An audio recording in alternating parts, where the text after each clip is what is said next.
सातत्याने अशी मागणी आहे की धनगर समाजाच्या आरक्षणाची तात्काळ अंमलबजावणी करण्यात यावी। या राज्याचे मुख्यमंत्री देवेंद्र फडणवीस, या राज्याचे दोन्ही उपमुख्यमंत्री अजित पवार, शिंदे साहेब यांनी धनगर समाजाला आरक्षण देऊ असे ठोस आश्वासन दिले होते, परंतु आज अनेक वर्ष ओलांडले धनगर समाजाच्या एसटीच्या आरक्षणाची अंमलबजावणी होत नाही। म्हणून आज बीड जिल्ह्यातील गेवराई तालुक्यातील मादळमुई या गावात योगेश चौरे या 33 वर्षाच्या युवकांनी धनगर आरक्षणाला तात्काळ अंमलबजावणी करण्यात यावी यासाठी एक बलिदान या युवकांनी दिलं आहे।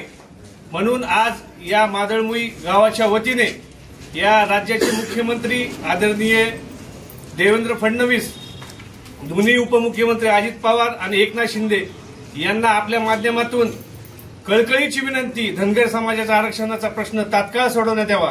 कारण आता हे जे बळी आज जिल्ह्यात 3-4 बळी धनगर आरक्षणासाठी गेले आहेत, म्हणून या सरकारने आता जागा होऊन तात्काळ धनगर समाजाच्या आरक्षणाचा प्रश्न तात्काळ सोडवण्यात यावा यासाठी आम्ही हे निवेदन प्रशासनाच्या माध्यमातून आपल्याकडे पाठवण्यात येत आहे।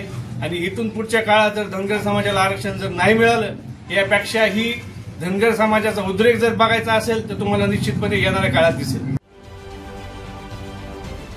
महाराष्ट्रातील सर्व बातम्यांचे विश्वासार्ह व्यासपीठ, सकाळच्या सर्व सोशल मीडिया प्लॅटफॉर्मला लाईक, फॉलो आणि सबस्क्राईब करा। तसंच सर्व नोटिफिकेशनसाठी बेल आयकॉन प्रेस करायला विसरू नका।